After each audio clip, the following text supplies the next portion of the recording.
Farming. Ayan, welcome na naman po sa ating YouTube channel, Farming is Good with Jason and Venus. Andito na tayo sa ating mais. Ito po ay 60/10 at ito po ay 110 days na po siya. Ayan po ang mais natin. Okay. Ayan po, hanggang doon po yan. Hanggang doon po sa may dulo doon po ang ating maisan. Ito po yung mga nauna po nating mais. So yung iba po ay nandoon po yung mais natin, diba? Papakita ko sa inyo. And let's go!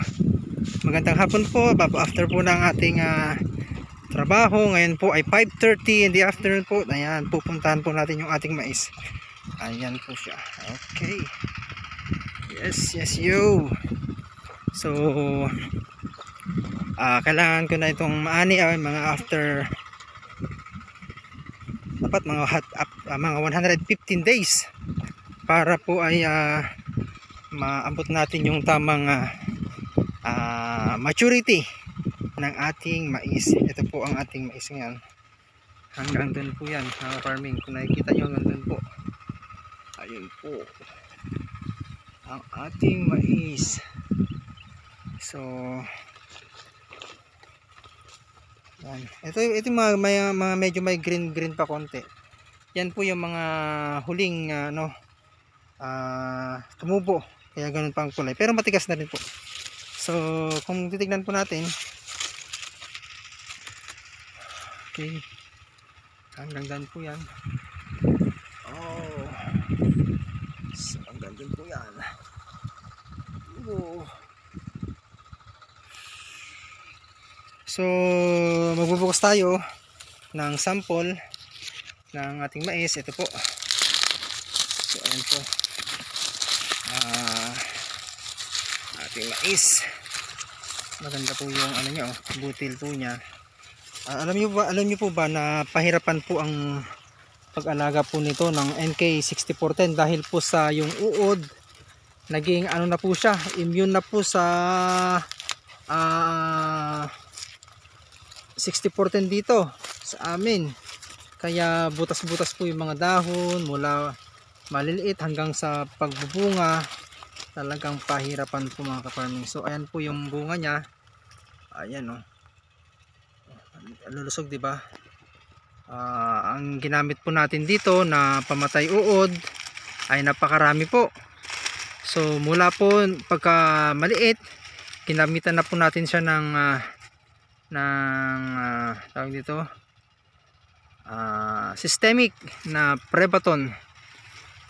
After that po hindi pa rin tumitigil yung paglaganap ng uod o yung FAW o yung fall armyworm.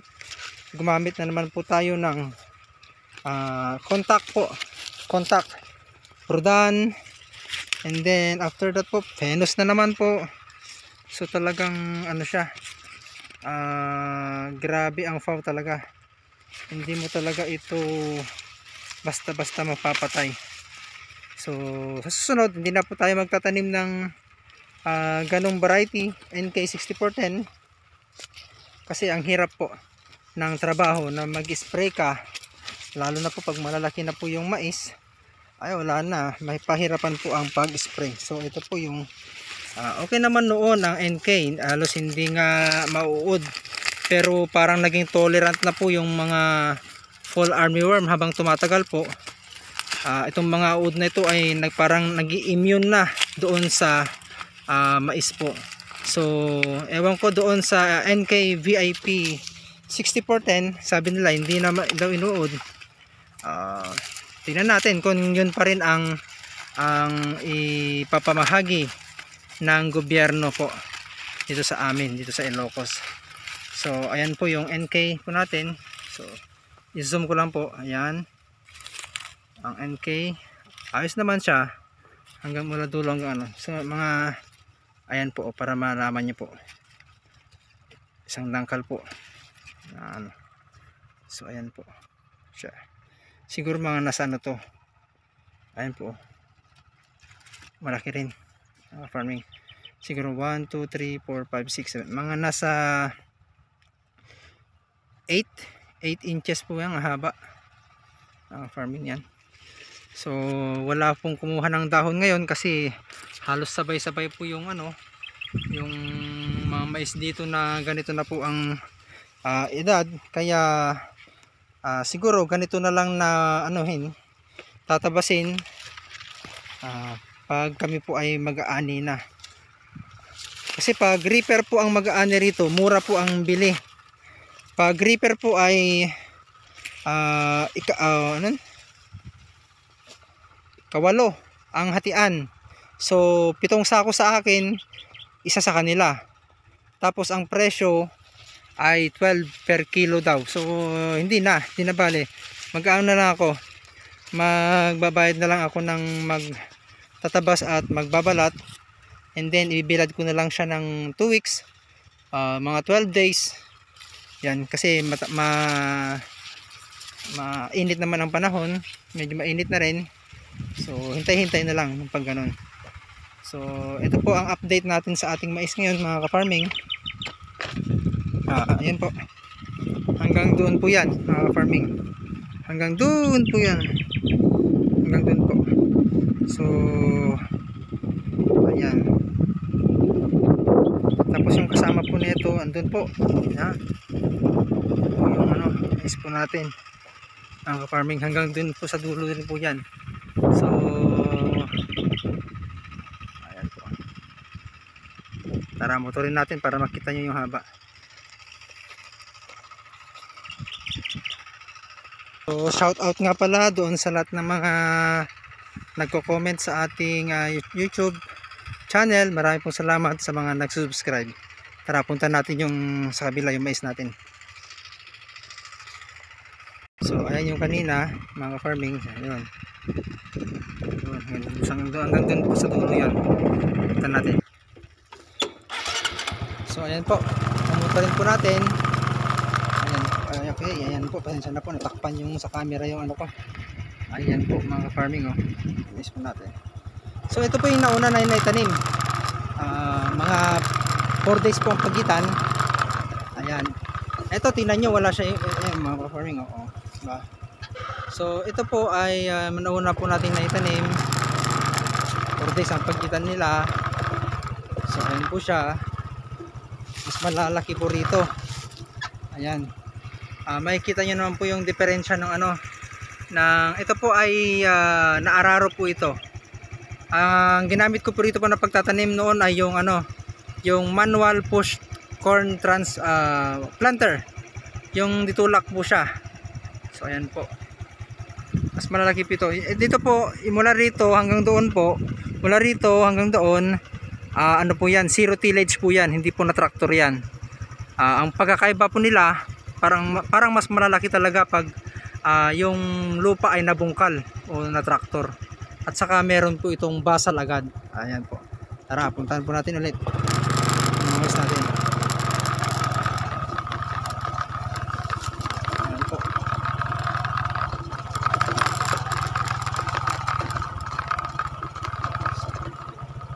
Ayan.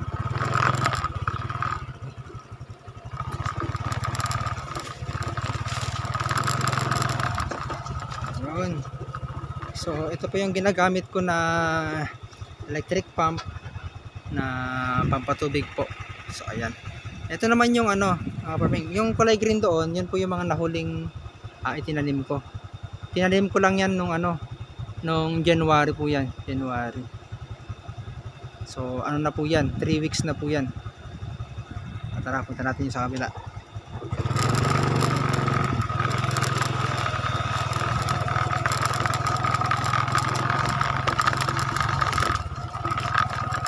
Ito mga 1 month pa lang po to, pero na tractor po to, ang bilis pong lumaki. So ito yung yung kasama po niya nung mais po natin doon. So ayan.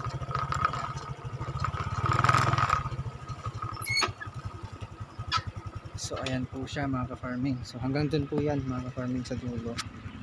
So marami pong salamat sa pagsuporta po sa ating YouTube channel. And God bless po sa inyo lahat, sa mga subscriber natin, sa mga bago pa lang po, pa-like and share na lang po. Ayan po, talagang maganda po yung ano niya.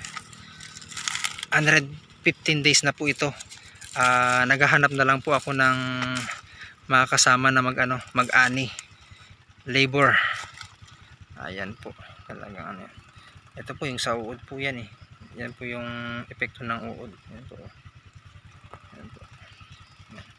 Pero konti lang naman yung na-damage. Mahaba po yan. Parang ano nito, isang dangkal din po ito mahigit. Ayan po, buo po yung ano niya, buo talaga. Ayan, NK6410 po ito. Pero tulad ng sinabi ko, hindi ko na po ito ulit may tatanim kasi talagang pahirapan po ang pag-alaga. So ayan guys, oh, siksik naman, basta importante mabigyan mo siya ng tamang fertilizer, abono, at saka patubig, at saka yung mga insecticide po. So maraming po salamat sa pag-subscribe sa ating YouTube channel, and then God bless po sa inyong lahat. Uwian na po, bye bye.